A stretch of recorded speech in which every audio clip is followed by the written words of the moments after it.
morning, everyone. Thank you for joining CyberConnect. Welcome to this career day today, and we have amazing guests as part of this panel. And we have a cyber certification prize for a random subscriber if you want to subscribe to our YouTube channel and be notified. And let's just start our journey today. I want to ask the first question to the panelists. And to begin with, could you briefly introduce yourself and your current position and describe your primary responsibilities in that role? So I'm first, I think. So I'm Peter Schavacher. I'm CEO and co-founder of Nearshore Cyber, originally hatched in Philadelphia, Pennsylvania, or the suburbs. So good to meet you, John. Good to meet you, Larissa, Kate, Carl. Thank you, Francisco, for putting this on, and also for Philippa for this. I've been in cyber for 28 years. Last 3 of it, I've been running Nearshore Cyber. We are primarily a staffing recruiting company that concentrates on cybersecurity talent from emerging markets. I live in Mexico, a place called Oaxaca. My job is to tell people the truth about their careers and about the people they're hiring to create value. So I think it's pretty good. Oh, by the way, the music was great. It reminds me of like 1990s Los Angeles. If you listen to KCRW, you remember the soundtrack to your urban adventure on KCRW. So anyway, I think next. Yeah, hi everybody. John McNicholas. I'm outside of Philadelphia, so Peter, yeah, fellow Eagles fan, I take it. Glad to be here. I've had over 22 years in cybersecurity. I got my start in the Navy. Great, it really helped me out there. I'm a senior cybersecurity officer for a U.S. government agency.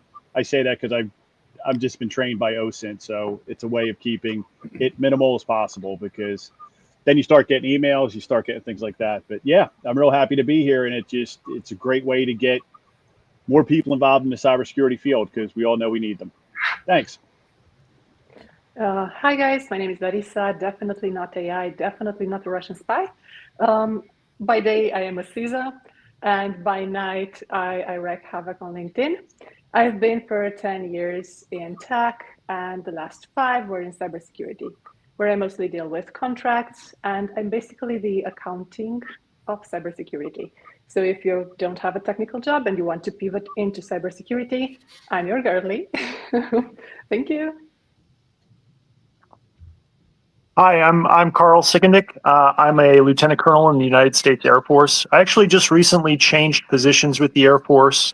I was in San Antonio, where I was leading a squadron of cyber capability developers, the 90th Cyber Operations Squadron, and we're the Shadow Warriors, and we created the tools that the nation's cyber operators use. So we were hackers that create tools for other hackers. That was a blast, leading that about 200-person organization.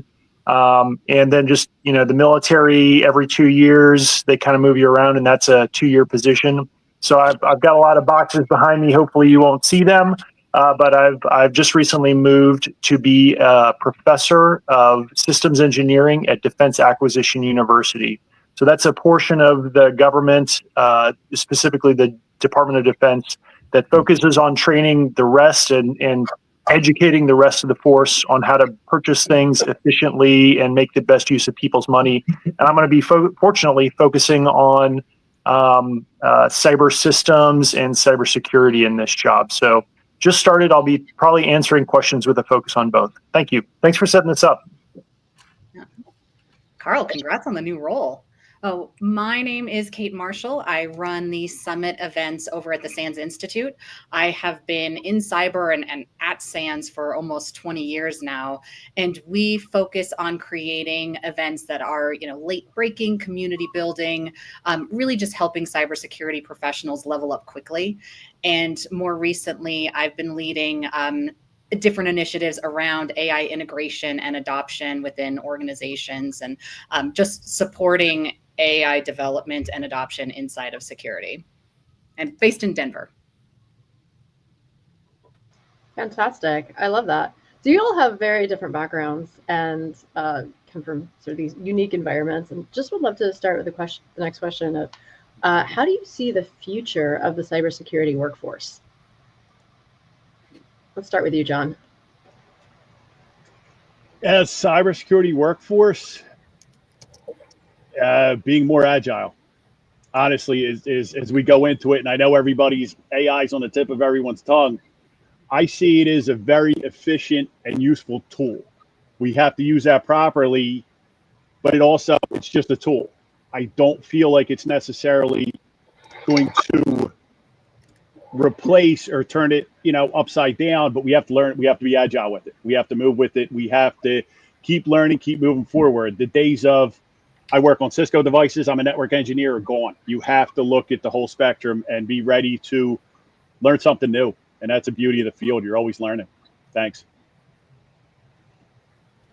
Yeah. I'll jump in. So what we're seeing is hybrid used to mean in-person and virtual, and now hybrid is meaning AI agent plus human. And so data is starting to come out showing just how well humans and AI partnered together can achieve better outcomes inside of cybersecurity. And so I think we're going to see a lot more of this hybrid work. Just to add to what Kate mentioned, I have the same feeling. So on the one side, we have a lot more regulations coming in, which means a lot more work for people with a legal background or for people that are passionate about it. On the other hand, we see a lot of automation and people needing to learn how to work with AI. We have these conversations every week at C-level that people have to be able to work with AI. From my experience and what I have automated in the last 3 months, the responses are pretty accurate and good. So we can expect even more than what we have up until now when it comes to AI usage. From my perspective, I think that kind of ability to team with AI, I hope that it progresses to the point where it's similar to how we might team with and work with other people. And so, in cyber, especially on the very technical side, when we talk about cyber careers, we talk about a whole diversity of careers. But especially on the very technical side, I think some people get into cyber hoping, I'll just be able to interact with this computer. But really, LLMs and the rest of AI and kind of where we're going with that, like we're looking at these more in, at least what I've seen has been more in the terms of teaming. And so I think that'll continue and grow in importance, the ability to team and create teams of AI agents, perhaps, but also create teams of people and work together. I think that also, instead of a little bit what John said, instead of being so specialized, we'll have to be more generalized as on the people side, or at least be able to understand a more general set of things. Technology is spread out. Internet of Things is not such a buzzword anymore, but every year that's just because the buzzwords keep getting replaced by new buzzwords, and the breadth of knowledge that you've got to have to be effective in a wide range of jobs, and especially security-related jobs, is just growing, and I think it'll continue to grow. I think the future is likely to be like the present, but more so. What I mean by that is the extremes will become more so. The importance of one's humanity becomes elevated as we can spend more time on things that aren't mechanistic. People who sleepwalk through life, who do things that computers can do, they're in trouble if they don't change. And unfortunately, that's most people. And so, we can look to cloud computing and the cycle that we went through with that for the past 15, 20 years and see how it rhymes. And in that case, you saw a lot of people whose job was to schlep hardware around, lose those jobs. You saw acceleration and change all over the place. But you also, and that again, we're all picking on John here. Again, it's a Philly thing. We do that.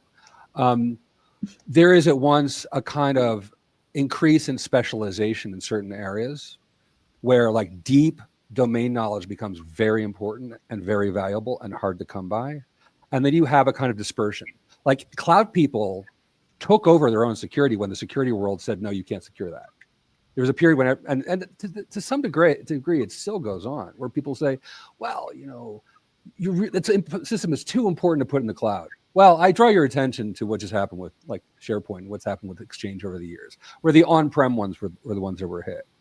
And so when security forfeited the opportunity to do work around the security of the systems that were coming in and the new ways of doing computing, the people who needed to create value with those and use those systems and operate them for the business, they just took security on their own, and they did a pretty good job. So I think you'll see the people who, to sum up, the people who are saying, no, don't do security, you can't secure AI, are already being left out in the cold now. And we'll see more and more of that. And we're working with this every day by teaching people to think in security, to think about AI as presenting opportunities for new careers, a new kind of cybersecurity industry. And the people who are saying, no, don't do that, who really they're just using ChatGPT on as another Google, they're out of luck. Yeah. We actually have a question from the audience, and that is, what are some recommendations on how we could begin building our skills, integrating cybersecurity with AI and automation? From what I've seen up until now, guys, the CMMC standard is the best. You will see ISO 42000 and you will see the AI Act on the European front. They are more theoretical, not that great at securing. And start like you would learn anything in this world. Just ask ChatGPT to break it down into small chunks and feed it to you every day for half an hour, and you will be just fine. Don't be afraid to ask questions to your colleagues. From what I've seen, usually engineers are amazing at being teachers.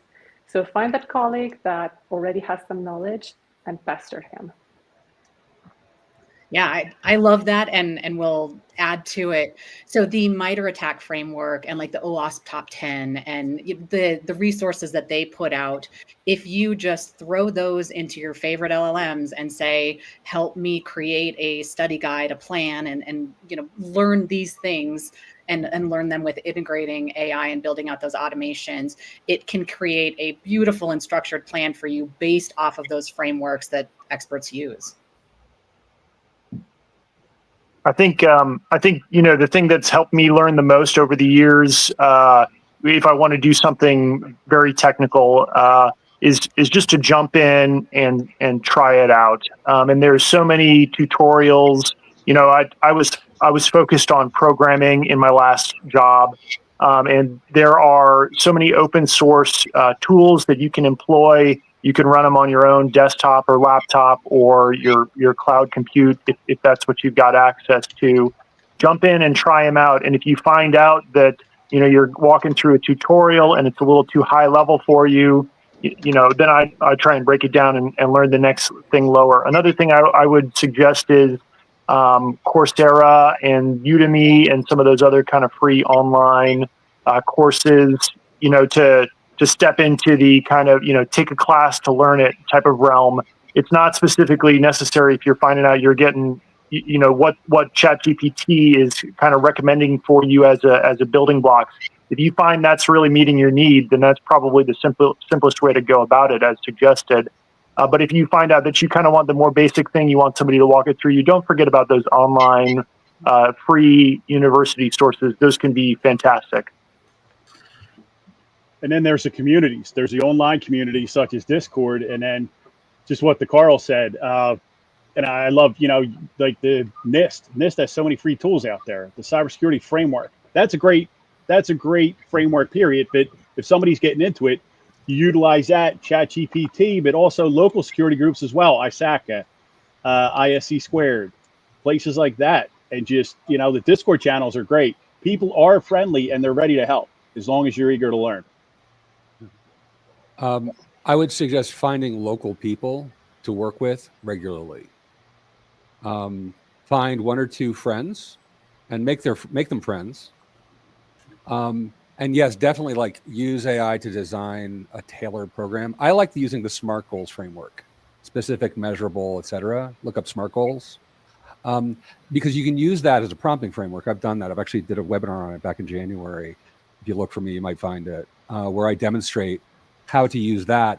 Always make sure that one of the clauses, I have no money.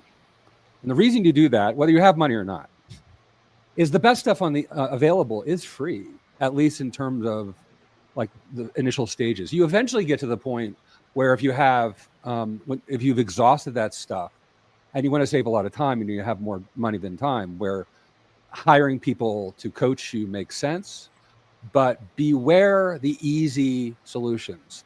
Avoid the games, and I'm going to name names. Try Hack Me and Hack the Box are a waste of time and money for most people. Avoid spending more than $20 on an LLM, right? You can spend more. I do. I use the fancy ones, right? But if you're just learning, you're better off struggling. The thing is, when you start to struggle enough, you're going to want to quit. That means it's working. So work with your friends and keep each other on track. And if you do that, and if you commit, 2, 4, 6 hours a day, 7 days a week, you might succeed. So, Peter, you just said the magical word free. Guys, just get a job, an office job, any job. It will come with a Google address with free anything you want. You can use their AI to learn. And also, look at your favorite influencer. I just went now to an influencer party, and they were having $200 vouchers that nobody was taking because people didn't have the guts to just go and ask for AWS, for example, for hacking and so on. So ask your local influencer, do you have free stuff for me? Because they might just have. I think all of us receive a lot of free stuff and we don't use them. So make use of your influencers. That's actually perfect because, well, actually, it was just, I wanted to say our chat is blowing up with questions. So we're going to start lightning around these a bit. And we too have an offering because we want to bring more people into our community. So we welcome, there's more information on that in the chat. So we're giving away vouchers as well. So we want to make sure everybody, there's so much free stuff out there. Absolutely. And here, like, we have these amazing speakers. So let's go to our next question. I'm from San Antonio, Texas. My question is, how can job seekers stand out in cybersecurity hiring process, especially those from non-traditional backgrounds?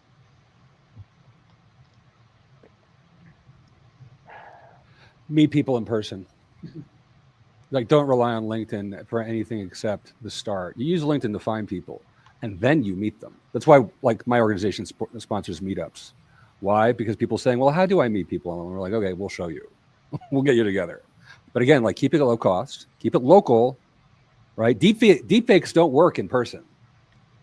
They don't, right? By the way, return to office is a great, I work from home. Like, this is my spare bedroom.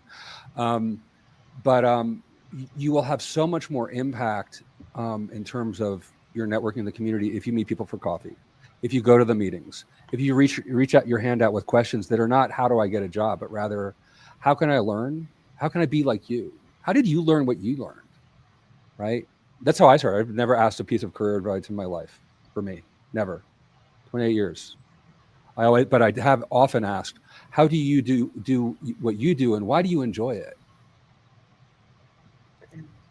For me, the saving grace was taking a lot more in my job than I was supposed to do.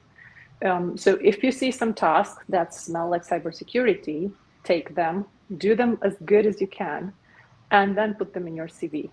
Because the problem now is nobody wants to hire somebody that has no experience, and how can you get experience if nobody wants to hire you? So grab some experience from whatever you can. And even if you're not doing a cybersecurity related job, try to grab some tasks that are on hand. For example, physical security. Even that, you checked this, you did that, you looked over the ISO, you look over the SOC 2 controls, ask your IT guy, do you have something for me? And learn that stuff in the beginning, read some frameworks, as we've talked before, and then Peter was super spot on. Try to meet people. What I did was I volunteered to do anything for them, from grabbing coffee to writing reports, which everybody hates. And this is how I got my first jobs. I'd like to volunteer. to pivot It's off of huge. I'd like to pivot off that a little bit for a second. When you talk to people about their jobs, don't just talk to security people. Keep an open mind and recognize that there is a big world outside of security, and a lot of us have kind of a thing for security, maybe even a talent for it. But like, I think about back to the old timers. Like, I used to work for Marcus Random, who's people for largely forgotten him, but he was the inventor of the proxy firewall. He was the first webmaster of the White House at 16. He is a legend in the space. And I asked him one time, this was like in 2020, 2002, Marcus, what would you have done if you weren't doing security today? He started Network Flight Recorder too. And he said, this was never my plan. I really wanted to build MUDs, multi-user dungeons. Again, that's in Wikipedia. He said, where my heart really lied, and to some degree still is high performance computing. I got into security because it just needed to get done.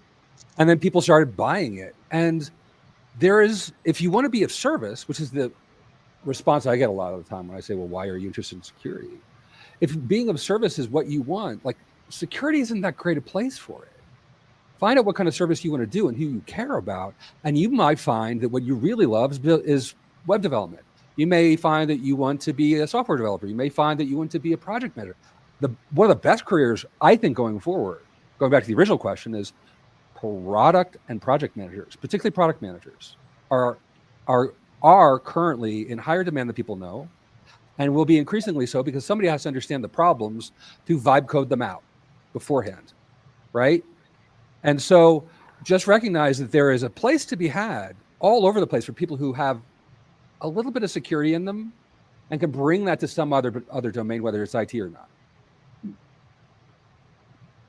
I wanted to jump in and recommend, we talked a little bit about meeting people in person, meeting folks that can help you along the way, being part of the local community. I wanted to put in a plug for some of the ways to do that. There are security conferences around the world happening all the time. You can Google them pretty easily. One that's probably in a community near you is the B-Sides conference, and you can meet people involved in all kinds of aspects. It's primarily a security focused conference, but it's not just security focused. It's like nerds of all kinds of stripes and even folks on the policy, sales side, administration side, all the rest. And of course, there's a couple big ones coming up in Vegas pretty soon, DEF CON and Black Hat and such. I also wanted to go back to the original question and say, one way you can stand out in the hiring process is to not stand out negatively by doing just a little bit of research about your target. Just like in anything, you want to do a little research on your target before you start. Make sure that you craft your communications, whatever format they are, to be specific to that, or at least be relevant to them in hiring. And I was hiring for government jobs, but I suspect it's true in many places. In hiring, you get a ton of submissions that are totally irrelevant. They look like they're for a different job, and so automatically you discount all those. Don't put yourself in the discard pile immediately. Amazing. Thank you so much. We have another question, and that is, what's the level of knowledge expected from freshers from a cybersecurity perspective? Like, do I need to learn SOC, pen test, cloud, GRC, and integrate AI in one resume? So you might need nothing, depending on the level of the person that's hiring. And I've seen some really interesting hires in my time. It also depends what job you are gunning for. So if you gun for something that is more on the audit side, like I am, and risk side, you might need to know a little more legal. If you're gunning for something pen test-wise, you might need a little more practice on that side. But again, the level depends a lot on the person that takes the interview and on what they need. There are organizations that only need an ISO, and the level is near the floor. So don't worry about that. Just try. Yeah, there are so many different career paths that you could go into. And I would say foundational knowledge, which, as mentioned, you can get on Coursera and YouTube and, you know, all of these free resources. But honing in and figuring out, you know, what is most interesting to you is going to be beneficial. And I know a lot of SOC analysts that, you know little about industrial control systems. And the thought that you have to know everything isn't realistic. Yeah, and I recommend starting with the technical background if you're fresh coming out, because GRC, of what I'm doing primarily now, you have to be able to keep them honest. You can't just take them at their word. So I have some networking experience. I started out as a pen tester. So when I talk to the folks doing the pen test, I know what should be done and what shouldn't be done. So that's really helped me as well. So I would definitely, but just like what's been said, there's so many fields. And I wouldn't recommend studying to be a SOC analyst, GRC, and then a cloud engineer. That's a lot. You're going in a few directions. I would look into what you're really passionate about, get a technical background in it, and then just, build your network and volunteer. I would start one step before that. Get an office job, any office job, and then find the IT people. If they're security people, fine. Probably won't find them at first. Find the IT people and talk to them and get to know them. And my first IT job was at Earthlink in 1995. I was doing like tech support. I became a tech writer because I was a good typist and I was good at lists. I parlayed that eventually into a tech writing job at Citi, where for 6 weeks, and I wound up staying there a lot longer than that. I built the SOC. The first SOC I worked on, I built. And why? Because I was curious. Because I would say, what should I be learning? What should I be reading? And they would tell me books like, Stevenson's TCP/IP Illustrated the Protocols. They said, buy a book on writing K-shell. So I got those books and I brought them in the office and I put them on the desk and I would read them when I was waiting for something. And one day somebody came along and said, hey, do you read those? I said, yes, I do. And he kept walking. And the next day I was given a project. And I forgot what it was. It was like about transferring a file from here to there. But I proved that I was reliable. And I was eager to learn, and I cared about what they cared about. People want to work with people who care what they care about. And in the end, like I could have wound up as as Unix systems administrator for a career. I could have wound up as a project manager. I could have stayed in that SOC. There are people there who were 30 years later. But the key is like, you've got to find what you care enough to sacrifice for it. And you don't know when you're new what you're willing to spend 6 hours a day, 8 hours a day, 12 hours a day for the next 5 years on. You just don't know. One thing I do know is that we all eventually become T-shaped. So go to the search engine of choice or an LM and say, what does he mean by T-shaped? And then say, help, and then ask it, what question should I answer for you, LLM, that would help me identify what I should go deep on and where I should stay narrow. But before you get into all that stuff, just get an office job. Most security and most IT is meetings, conversations, documentation. It's shocking how little of it is actually technical when you're in terms of time. Which leads us to the next question of a person who's coming in with excellent industry experience and top sort of cybersecurity certifications, but still facing problems finding the correct role. What do you suggest? Refining the email. A lot of the times, the CV, a lot of the times the CV tells a story of another job. It's something that Carl mentioned prior. So when you try to apply for the position that you want, you have to present yourself just like already having it in a way, and try to show the people that you can fulfill their specific needs that they have at the time. Don't try to show potential because nobody has the time to look over potential. That is the biggest mistake that I have seen usually. And this is why the CVs never make it to the hiring manager. They usually get lost somewhere in between. So put your CV and put the job description in your favorite LLM and ask for it to create a CV that is tailored to the job that you actually want. And I think network. I feel like finding Absolutely. jobs now is more about the people behind the role, because most resumes are just being lost in the bots, not even able to be found. So it is connecting with people, reaching out, going to those events, being on Discord, and being a part of these communities that way. The best jobs are filled before they're posted, and they get posted because somebody at HR says you have to post it. Absolutely true. For example, I have now 3 jobs that can't be filled. Well, we have interviewed almost 50 people now, and the level of the knowledge is too low. The offers that we made were rejected. So the problem is that the CVs don't get to the hiring manager. I'm sure there are people there. This is what I had a meeting with HR on exactly this subject. The knowledge is there. I'm sure the people are there, but the CVs don't make it to us. So to me, that's the biggest problem I see. And that's a problem in the technical field. So the jobs in case are for the ops, the operational side. But also if I would want to hire in the team that I lead right now, I would find it difficult because it's just hard to receive a good CV from a person that actually wants the job. So refine the CV to make it pass through the damn scanners. Yeah, there are a lot of people who want the job. Hardly anyone wants to do the job. That is the dilemma. We have another interesting question here. What are the panel's thought of effectively enforcing cybersecurity standards across public, private sectors, especially with evolving AI threats? Okay, this is a can of worms. So when you look at the standards that we have now, they are specifically made to be vague so that they can fit really anything from a startup to a huge mammoth. So when you want to actually enforce them, then you have to have a million talks with the network team that says, okay, where is that written down that I'm not allowed to do? And you can't show it black and white. Then you go to the developers and have the same talk.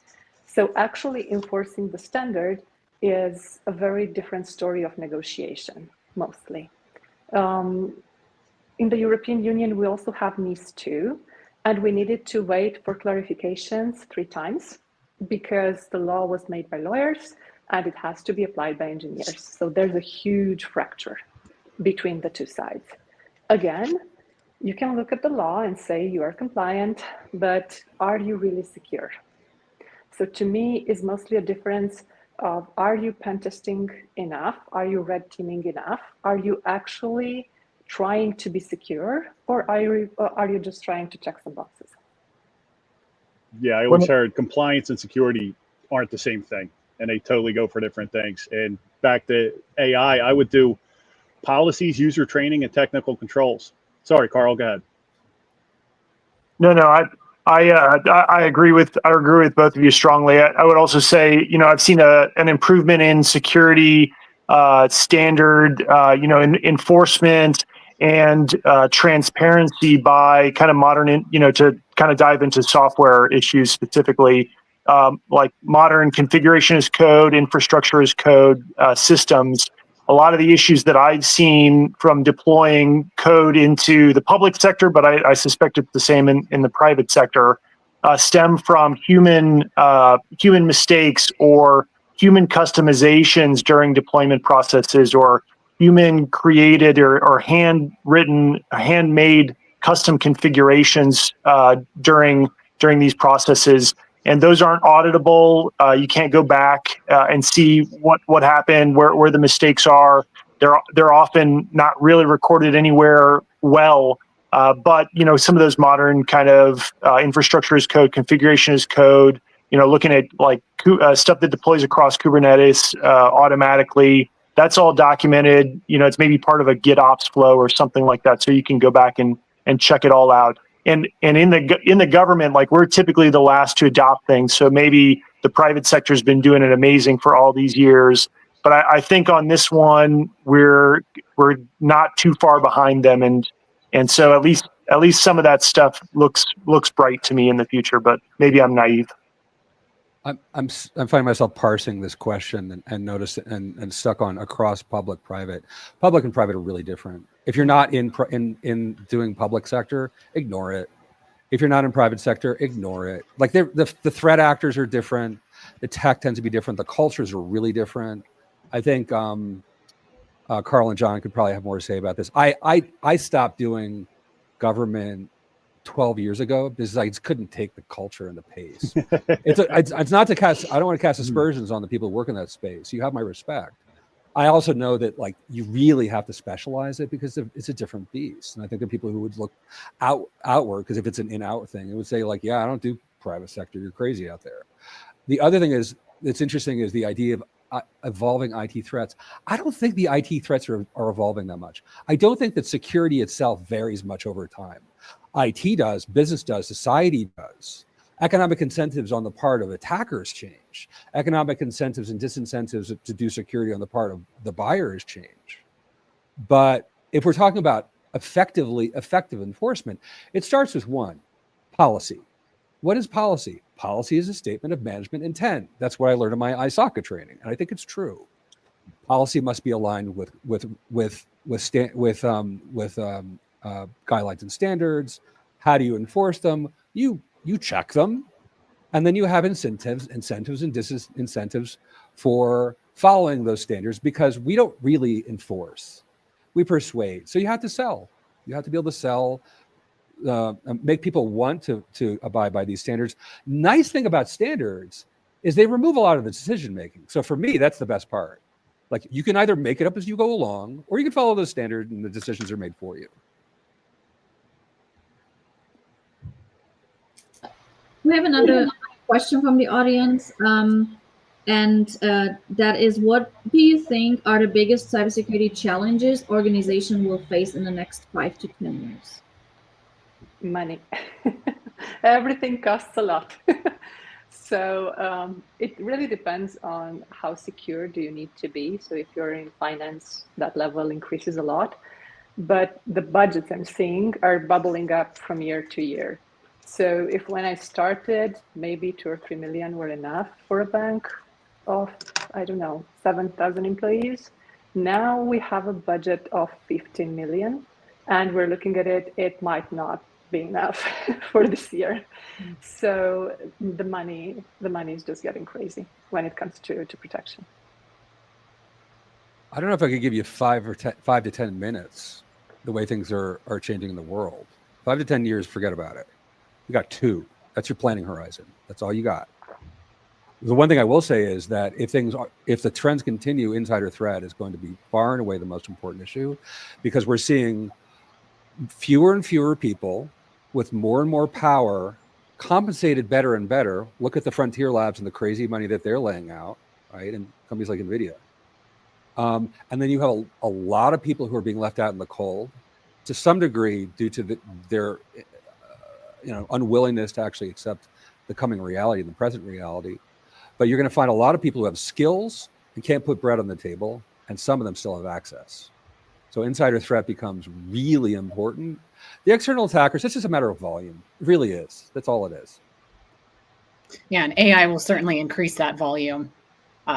Looking at like adversarial attacks, and I think one of you mentioned vibe coding and just the slop that is coming out from, I play with it too, and I'm like, this isn't good. I don't know what I'm doing here, but I'm having fun playing with this. But then also just IoT and what's happening even with like wearable devices and all of the data that we have on our person and our phones, and just securing that data, and everything is harder, with AI, and easier to a certain extent too. I think we've only begun to see the rise of this kind of scamming and personalized phishing that's enabled by AI. And so when I think of like AI increases in attacks, like I'm sure that on the very technical side, we will see some changes and some increase there, and some increase in volume and all that stuff. But I also think we're seeing those the video feeds of a person that looks and sounds exactly like the person that you expect to be on the phone with. The other day I saw a TikTok. I was on YouTube, I promise, but I saw a little TikTok about somebody that was. Her husband was called up.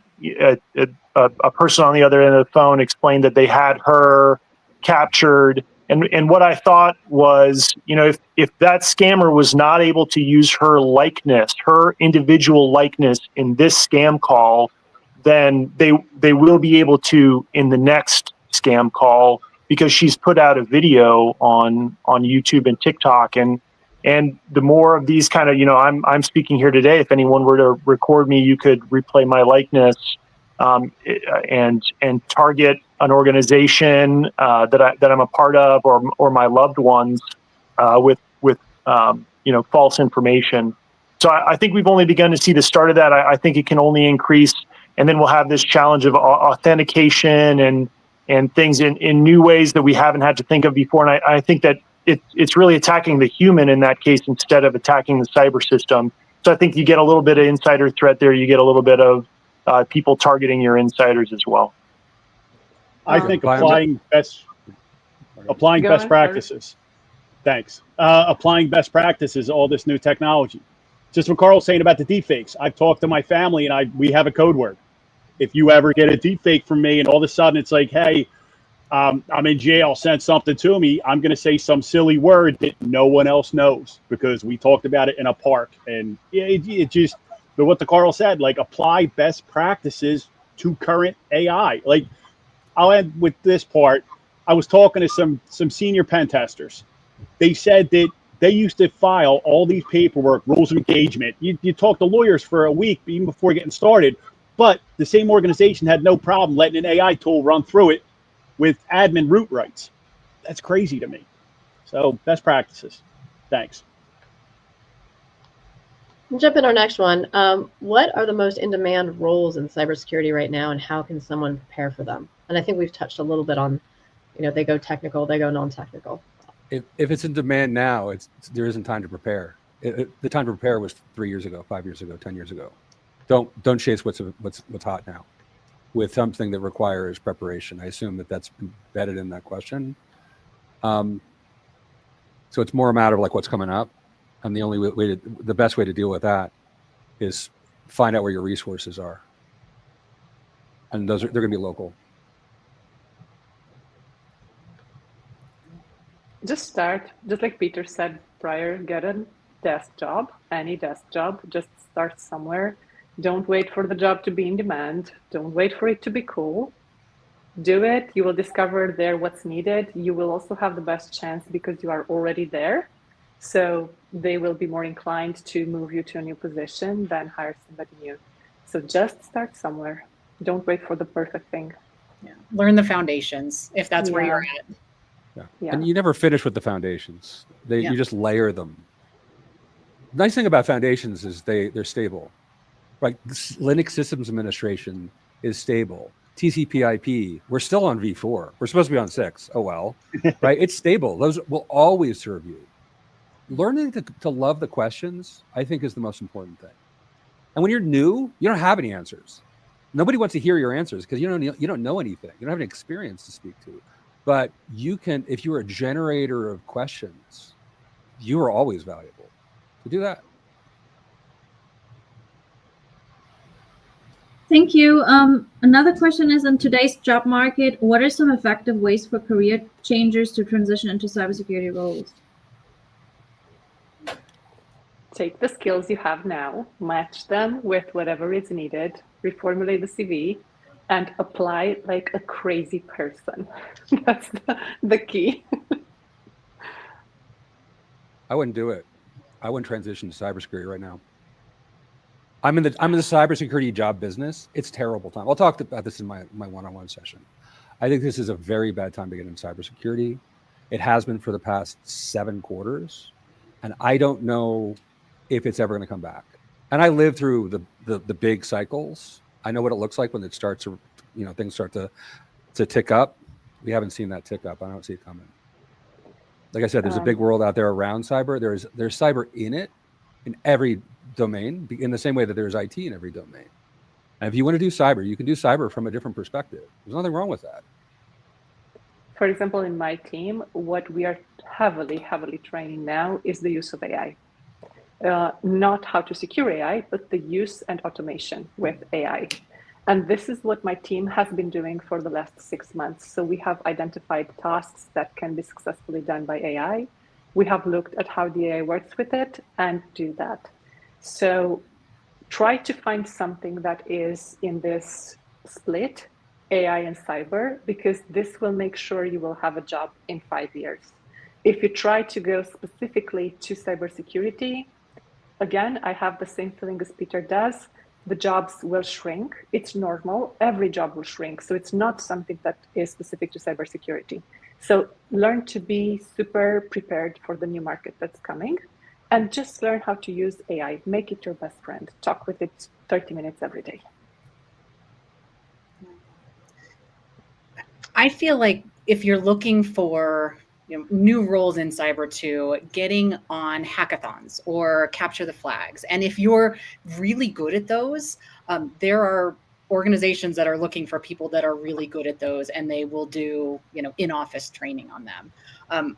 I'll also say I love what's happening in the quantum space, and I think if there was one field that you would be interested in and lean into, learning those foundations while also learning everything you can about, quantum resistance, PQC,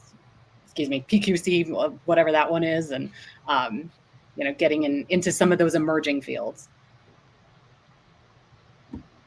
That's great. I love this next question because I think it sort of rounds it out. Is what human skills do you think are still must-haves in cybersecurity, even with all the new AI tools?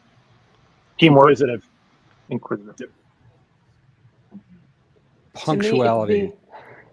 Yeah. Like seriously, punctuality, getting shit done on time, meeting commitments, submitting timesheets on time, making sure they're correct. Like most of success in business is utterly mundane and very rare. Very hard to find people who can do the basics of business. And then a mediocre tech mind can do very well if it's affixed to someone who does the basics. Never don't do the basics, as Alex Hormozy says, right? Somebody else has read Alex Hormozy, I've seen. For me, it's being a problem solver and being able to finish tasks. This was the biggest problem I had in all the teams I went in. So if somebody had a problem, they would listen to the ticket and then say, oh, it's not my problem, and close the ticket. That person still has the problem, and you didn't send them to your friend that can solve the problem. So what's up with that? And I needed to have this conversation. They're like, it's not my job. Yeah, it's not your job, but how would you feel if you would have a problem and nobody would help you? Those people are in sales. They don't know how tech works, how the backend works. So they only have you as a guide. That's the biggest issue. So not being able to have some empathy to your colleagues that actually work and do a job just like you do. And the second one is being able to finish projects.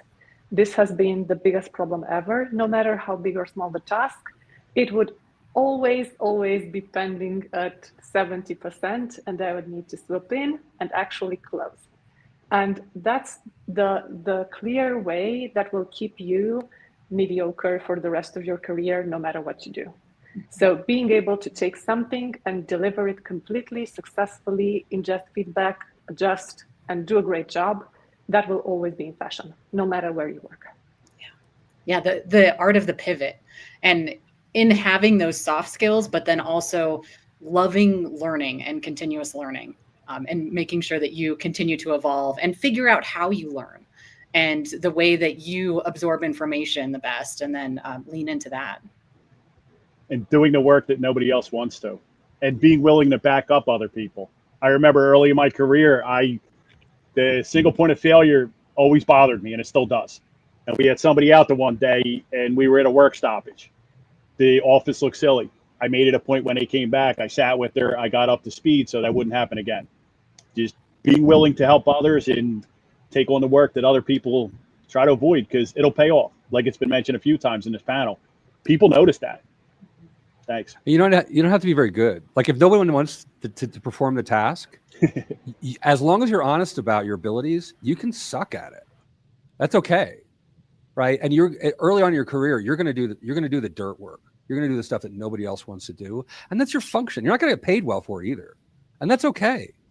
Because early in your career, it's all about learning the things that are in between the cracks between the courses and the books and all that. That's where experience is valuable. That's why we need it, because you can only teach like 10% of what you need to know. The rest of it, you just have to be present for. You have to listen for, and you have to also like learn to love what other people do. It doesn't matter if they're tech or not. Salespeople are fascinating. They love to teach. Business managers are fascinating, love to teach. Project managers love to teach. And if you demonstrate curiosity about what they do, they will want to work with you because they'll want to help you. Well, thank you so much. We're going to have a last question. If you had to build a 90-day action plan for someone trying to enter the field today, what would be on it?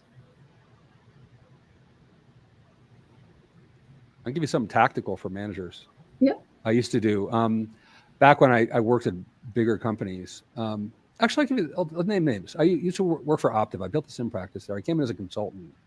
And in my first meeting with my manager, I said, I need you to send email introductions to 5 people you think I should meet. And she did. And then I talked to those people and I said to each of them, give me 5, I'd like you to make introductions to 5 people. These are the people I met with so far. Who else should I meet? And over the course of a couple of weeks, I'd met half the company. At that time, it was like 600 people. I wasn't half the company. It was a lot of people. But just meeting people face to face for 15 minutes and asking them, what do you do and how can me in my role help you, will lay the foundation for your internal network in a job that will serve me for years. I wound up being director of SOC and built a pretty respectable team and eventually became like a free range director because everybody was like, I know him. I've talked to him. He seems to be willing to do stuff. For me, it's take Idiot's Guide on whatever you want to learn.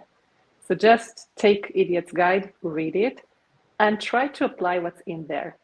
I see an epidemic of people purchasing everything. So going out, spending $1,000 on stuff, putting it on the desk, and then considering the job done. Buy one book, spend $30, 30 euros, read that book 5 times, and try to implement as much as you can for the first 90 days. So to me, that would be the best plan. Don't try to overdo it. Don't be that person that starts 55 diets in one day. Just start something and get it done. I've been in that role a couple of times in my Air Force career. Up to a new assignment. They've given me a title, they've given me a desk, and then I'm new to the organization, and they're not really sure exactly how I fit in, what they need me to do. Everything was kind of kicking along before I got there, and so it'll just continue kicking along after I get there, even if I kind of don't do anything. And so then I've had to create that kind of like 90-day plan to get involved, to get some wins for myself, to feel motivated and feel good about my job and my professional career, make sure I want to stick around here, but also to get involved with the office to make sure that they think I'm worthwhile and worth any of their time. Something that I've done to do that is, in that period where nobody has any real expectations of me, I just walk around and kind of like what was suggested, I try and meet people, I ask them questions. Sometimes I ask them, what can I do in my role to help you? But I'll also just ask them, since I'm an engineer, like, what can I do? What problems are you having now? Show me some of the problems that you're having now. Oh, let me help you solve them. Can I take on this piece of it? Oh, your Excel spreadsheet doesn't automatically format. I know how to fix that. Let me fix that for you. And then I'm going to put it into SharePoint lists, just the simplest stuff, but getting that ball rolling and then keeping it rolling. Eventually expectations build up and you can figure out how you're supposed to fit in your role. That's worked for me in the past. Yeah, I would, using your favorite LLM, again, put in here is what my goal is. Here is what I want to look like in those 90 days, and do research on what are the communities that I should be a part of? What are the newsletters I should, subscribe to? What are the things that I should do? LinkedIn I should reach out to, and have it help you. And I think as long as you're prompting it well with what your goals are, it can give you a really great guide. And then the hardest part is just doing it, blocking the time and getting it done. Yeah, I would say start learning on your own. YouTube, Discord, your favorite LLM, volunteer, network, and looking to getting a mentor. It's been huge for me. I enjoy working with junior folks. I've learned so much from those experiences. I think right there is a great start. Get involved. Don't wait for someone to open a door for you. Open that door.